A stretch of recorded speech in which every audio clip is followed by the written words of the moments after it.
Hello दोस्तों, मैं अर्जुन राठौर आपके अपने यूट्यूब चैनल स्मार्ट क्लिक में आपका स्वागत करता हूं। आज हम पढ़ने वाले हैं नंबर सिस्टम से बेस्ड कुछ बेसिक क्वेश्चन और बेसिक कॉन्सेप्ट, जिससे कहीं ना कहीं क्वेश्चन बनने के 100% चांसेस हो जाते हैं। और वो क्वेश्चन पूछते जाते हैं पर हमको चीजें समझ में नहीं आती क्वेश्चन कहाँ से बन रहे हैं।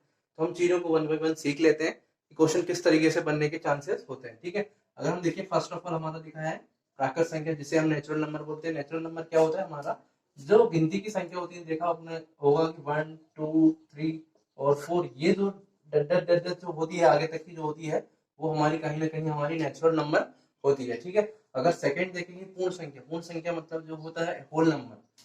तो होल नंबर क्या होता है? अगर जो जीरो से स्टार्ट हो, मतलब जो जीरो से स्टार्ट होगा, वो कहीं ना कहीं हमारा होल नंबर होगा।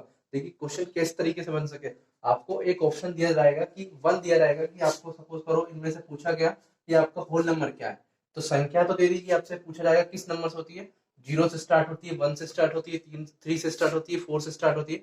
तो आपको डायरेक्टली अगर पता है कि हमारी अगर जो वैल्यू जीरो से स्टार्ट होती है वो हमारा होल नंबर है, तो क्वेश्चन इस तरीके से आपके बढ़ने के चांसेस हो जाते हैं। ठीक है, आपको अगर देखा जाए तो इंटीजर नंबर क्या होते हैं? मतलब जो संख्या धनात्मक भी हो और ऋणात्मक भी हो और एक तरीके से संख्या की परिवार बना है, वो कहीं ना कहीं आपका इंटीजर नंबर होता है। तो किस तरीके से होता है? जैसे सपोज करो आपको 4 लिखा है, -3 लिखा है, -2 लिखा है, -1 लिखा है, और सेम इसीलिए सिमिलर हो क्या होता है आपका जीरो, फिर आपका 1 2 3 4, मतलब ये जीरो माइनस से स्टार्ट होकर प्लस तक जा रही है, मतलब ये कहीं ना कहीं आपका इंटीजर नंबर है।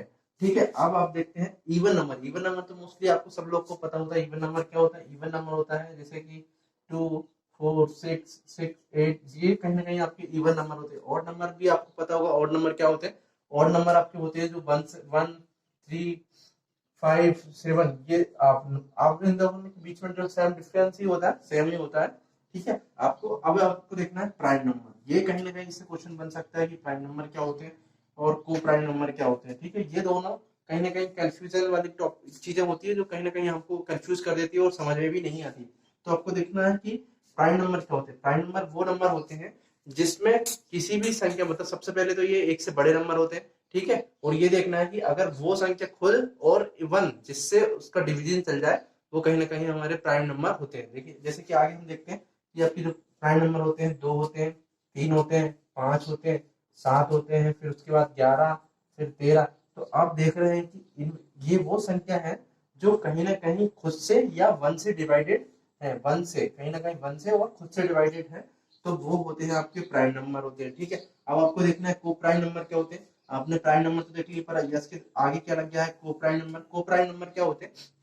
ऐसी वो दो संख्या जिसका एचसीएफ अगर वन हो, तो वो कहीं ना कहीं आपके को प्राइम नंबर होते हैं। तो जैसे कि फॉर एग्जांपल अगर हम देखना चाहें कि ऐसी कौन सी संख्या होती है जिसके मतलब को प्राइम नंबर होते हैं, वन होता है, तो आप जैसे देख लीजिए 2 और 5 देख लीजिए, आप देख लीजिए 2 और 7 देख लीजिए, अब आप 4 और 9 देख लीजिए। आप देखिए ये तो पहली बात, तो ये दो संख्या है, ये दो संख्या है, ये दो संख्या है, और ये भी आपकी दो संख्या है। पर आप जब देखते हैं इनका जो एचसीएफ है वो कहीं ना कहीं वन है, क्योंकि 2 और 5 अलग अलग संख्या है, उसका जो एचसीएफ होगा वो कहीं ना कहीं वन होगा। 2 और 7 ये भी अलग अलग संख्या है, कहीं ना कहीं इसका एचसीएफ होगा वन होगा।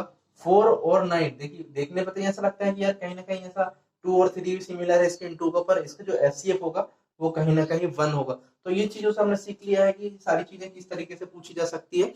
और कुछ चीजें और है जो हम और अच्छे से सीख लेते हैं, वो सारी चीजें भी हम देख लेते हैं, जिससे क्या है ये हमारा नंबर सिस्टम का टॉपिक जो है कंप्लीट हो जाएगा। ठीक है, वो चीज भी हम देख लेते हैं। ओके, अब देखिए कुछ चीजें इंपॉर्टेंट और है, उनको और हम समझ लेते हैं कि उन चीजों से किस तरीके से क्वेश्चन बन सकते हैं, वो भी हम पढ़ लेते हैं। ठीक है, जैसे लिखा हुआ है कंपोजिट नंबर। कंपोजिट नंबर क्या होता है? एक से बड़ी वो संख्या है जिसमें एक और स्वयं के अलावा किसी दूसरी संख्या से भी वो डिविजिबल हो जाए, वो कहीं ना कहीं हमारी कंपोजिट नंबर होता है। अगर ये कैसे किस तरीके से होता है वो फॉर एग्जाम्पल के थ्रू हम समझ लेते हैं।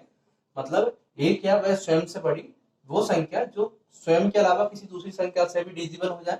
मतलब फॉर एग्जाम्पल के लिए देखते हैं कि जैसे जैसे लिखते हैं 4 4 6, देखिए 4, हाँ देख लेते, 6 देख लेते हैं, 8 देख लेते हैं हम, ठीक है, और 9 देख लेते हैं। और 8 से ये सारी बड़ी संख्या है, देखिए ये इससे डिविजिबल हो जाएगी और ये 1 से भी हो जाएगी, कहीं ना कहीं ये जो है 2 से भी हो जाएगी, ये हमारा 2 और 3 से भी हो जाएगी, ये हमारा 1 से भी हो जाएगी, 2 से भी हो जाएगी, 4 से भी हो जाएगी और 8 से हो जाएगी। मतलब स्वयं और 1 के अलावा किसी दूसरी संख्या से भी अगर वो डिविजिबल हो रही है तो वो कहीं ना कहीं कंपोजिट नंबर हमारा होगा। ये चीज हमने समझ ली कि कंपोजिट नंबर क्या होते हैं। अब हमको पढ़ना है, देखिए है, अब हमको पढ़ना है परिमेय संख्या। परिमेय संख्या मतलब रेशनल नंबर क्या होता है?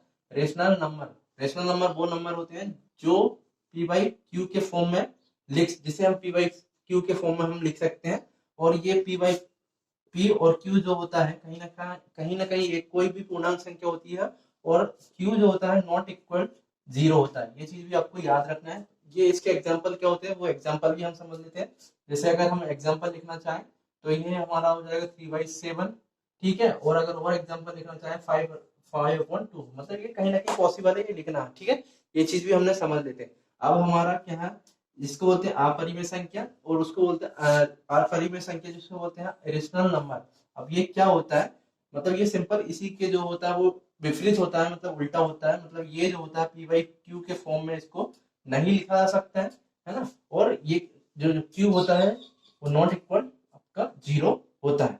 अगर फॉर एग्जाम्पल के थ्रू आप अगर इसको समझना चाहें तो इसको हम लिख सकते हैं √7/4। एक एग्जाम्पल आप इसको लिख सकते हैं। ये कहीं ना कहीं पॉसिबल नहीं है किसी भी इसको सॉल्व करना, ठीक है। अगर इस चीज को और समझना हो तो ये हम √3 भी इस चीज को हम लिख सकते हैं डायरेक्टली, ठीक है।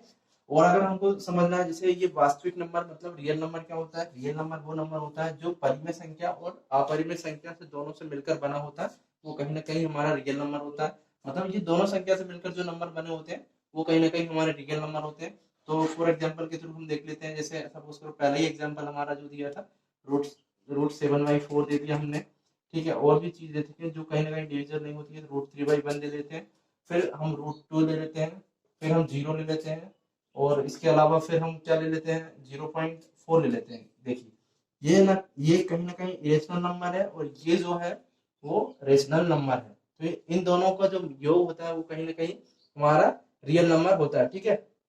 और अवास्तविक संख्या मतलब इमेजिनरी नंबर क्या होता है, तो ये उल्टा होता है किसका, वास्तविक संख्या का, जो दोनों ना हो। मतलब मतलब परिमेय और अपरिमेय जब दोनों नहीं होती है तो वो कहीं ना कहीं हमारा इमेजरी नंबर होता है, ठीक है। ये चीज आपने सीख ली है।